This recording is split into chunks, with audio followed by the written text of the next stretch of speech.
Welcome back to our Tri-State Trends podcast. I got my man Giancarlo Coppola, who is a complete stud, came out the gate swinging from the fences. Giancarlo was a guy who reads the script verbatim. I don't know if he's still doing that, but it's really living proof of like, dude, you don't have to come from sales or be like, read the script. And he was selling a lot of life insurance. So I'm glad to have you on, buddy. How you doing, my man? Good. How are you? It's pleasant. It's nice to be here.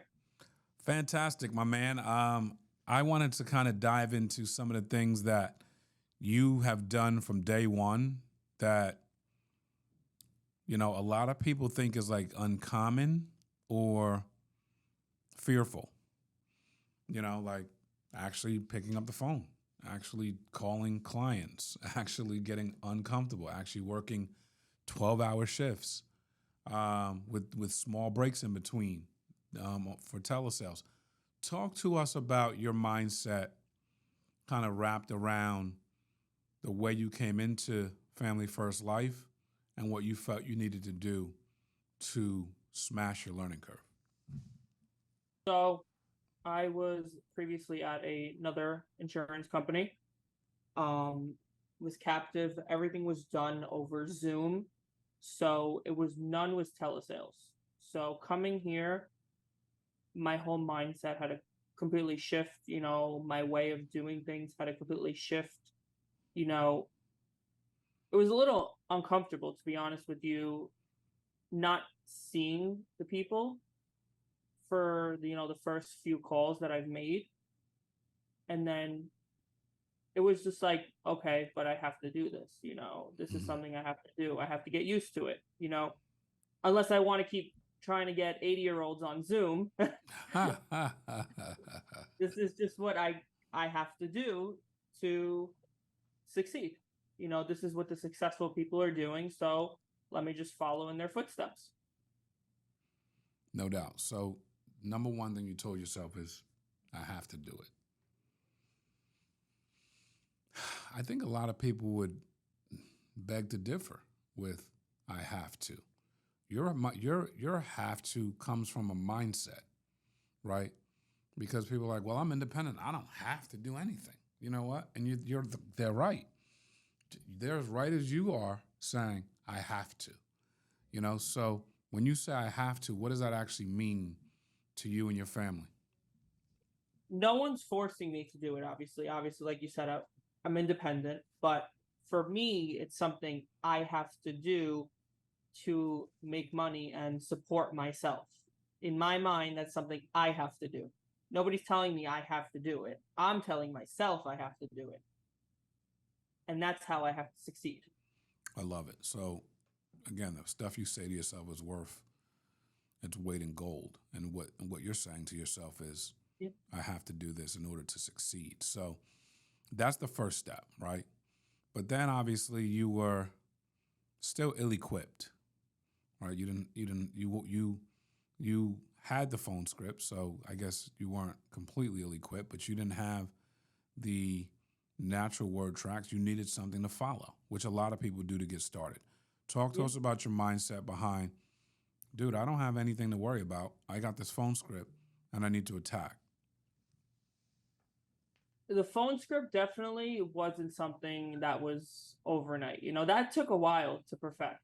You know, my mentor, Janine, really helped me to just make sure that we kept practicing every day, to just tweak things around, to just see what best fit my personality to when talking to the clients. I was terrible at first. Hmm. And then, when we finally got that, not going to say perfect, nothing's perfect. When we finally got that to become that a client would actually talk to me, Hmm.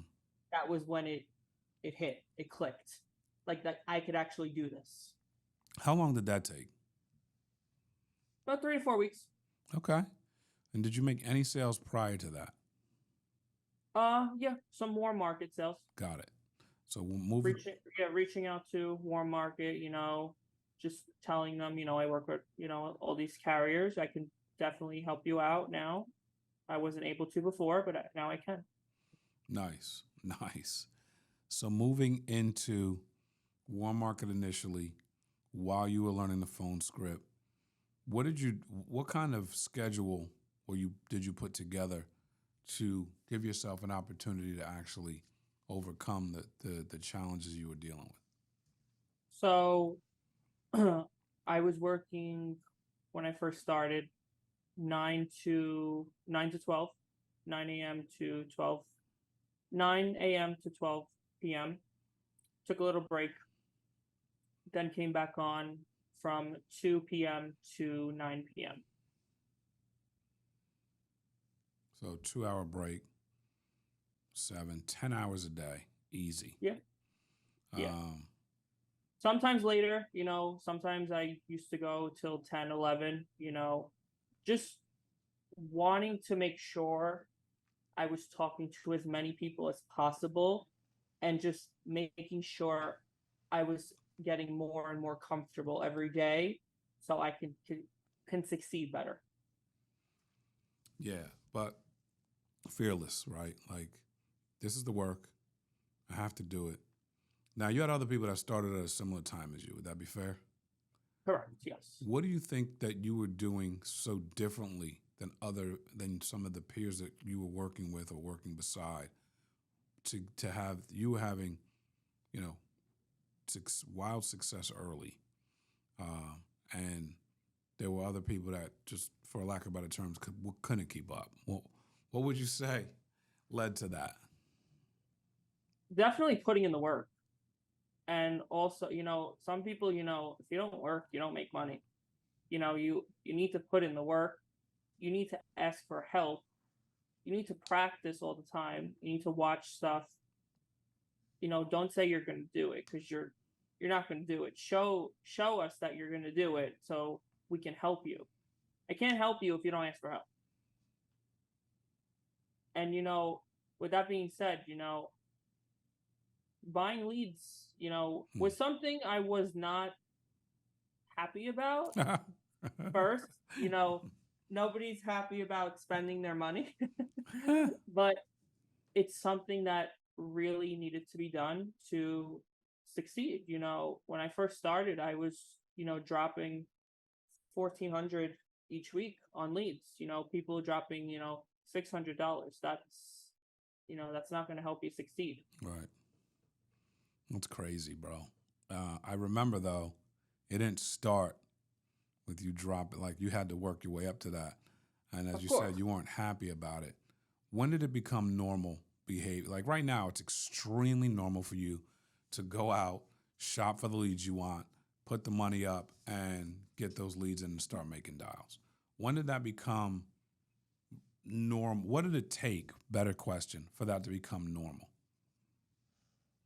Obviously, for me to have the money to do it, to invest back into myself, it took after, I finally had that click where this was all coming together. It started with 600, then 800, then 1,000, then 1,400. I think I remember I spent 2,000 once on leads in a week. It just takes time. You're not going to start off with spending that much. You want to work the older leads first, then you want to get comfortable to buy those more higher intent leads. Got it. So, a gradual process. Yeah. So if you were talking to a new agent, because again, I've called you the prototype before as someone who was basically afraid of everything and just worked your way through everything and became an elite producer. So you didn't let anything get in the way, from asking questions, as you said, doing the training, seeking out help, using the complete phone script verbatim, buying leads. When you think about, gradually increasing that amount, there were some victories. Victories will help with belief and help you increase your budget. Obviously, if you spent 2,000, you were excited. Like, you first weren't happy about it, right? But then you get to a point, you spent 2,000. When you released that $2,000, were you afraid or were you happy? Oh, I was afraid. You were afraid. I was uncomfortable. Uncomfortable makes sense. Yeah. Well, But not afraid. Okay, yeah. because Not did you? afraid. The Uncomfortable. question is like, did you feel like once it released that it was gone forever? Like the first time you spent money, you probably felt like, so what do I do now? But you didn't get to 2000 and go, this is going into the ocean. What did you feel? What was your reaction? I knew I had to call those leads. Right? I knew I had to make a return on my investment. Yeah. But did you have confidence that you could do that? Yes. 100%. Now again, it's never fun. No, no, but no. but there's a difference between day one and what day was that, would you say? Around what day was that? Probably a month, so day 30. Jeez. So day 30, only a 30-day curve to I'm going to put this out and I'm going to get this back. Yeah. Or I'm going to put this out daringly and I have the confidence that I'm going to get this back. Yes. I love it because that is the evolution, Giancarlo. This is how, you still are the prototype, my man. This is exactly how people think, you know? You saw returns early. You kept increasing it little by little. You finally got to this place of, I'm going to have this monster week. Do you remember the time you got on the shadow boxing call and you called out the week you were going to have? Do you remember that? Yes. Was that not a powerful declaration? That was powerful. You know, you said you was going to help 12 families. I know, yeah, I'm sorry. You said you're going to help 12 families that week. I'm going to let you tell it because I want you to talk about the power that went behind that. So I know I said I was going to help 12, then once we got off that call, I just got on the phones and kept dialing and dialing until Wednesday at almost midnight where I was short 500. But I put my full potential into it. So I put all my work into it to where I couldn't call anymore. I don't have a Hawaii license, so. So you helped north of 11 families, but you made a declaration you'd help 12. What went into that chart? I mean, you was up till 11 o'clock the night before, but what went into the charge of I'm doing this week, and then bringing everything from the ecosphere into you so that you can actually get there, from leads to schedule to time to focus to everything. What did that actually do, and how did your mind react to that? Were you scared? Were you like? Well, yeah. Putting it out there was a little scary. Yeah, putting it out there in front of everyone. So, but I guess once I put it out there, I was like, okay, I guess I have to do it. I was like, I have to live up to. I have to do this. This is something I have to do. I put it out in the universe. So there's power in that, man.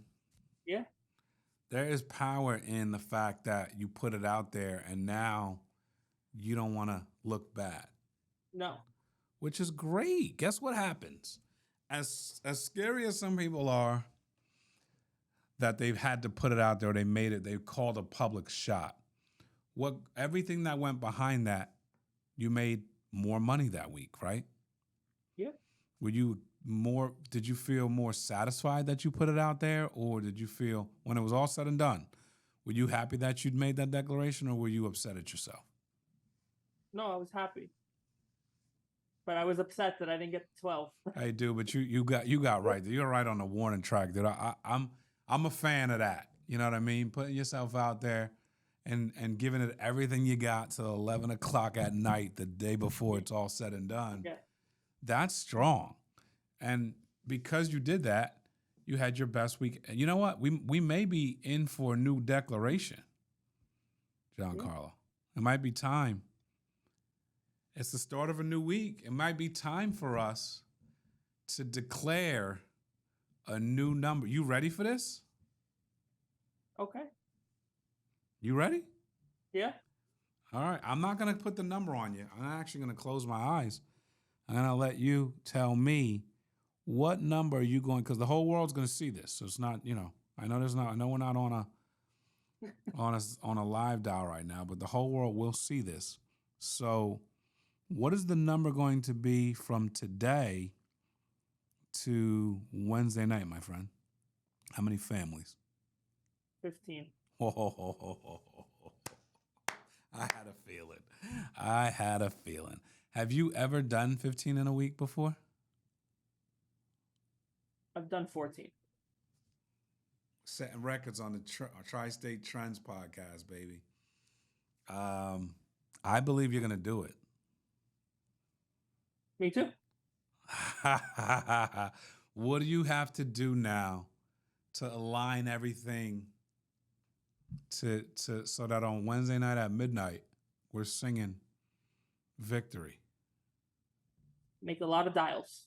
Okay. You got the resources? Yes. And just work a lot of hours and don't procrastinate. All right. So when we get off this podcast, I'm going to send to the whole world your declaration for the week so that accountability enters in the room. And then we will play this for the whole world to see. So my friend, buckle up because you're going to have a great week. And by the way, these type of declarations do more for you and your family. Yes. Okay. So I respected Tri-State Trending with my man Giancarlo Coppola, who's fearless in every stretch of the word and is always willing to outwork a situation, man. Listen, man, I appreciate you jumping on with me, brother. I'm excited about this week to come, and I'm looking forward for the results that are coming in, brother. Thank you. Yes, sir. Let's get it, baby. Thank you, Giancarlo. Take care.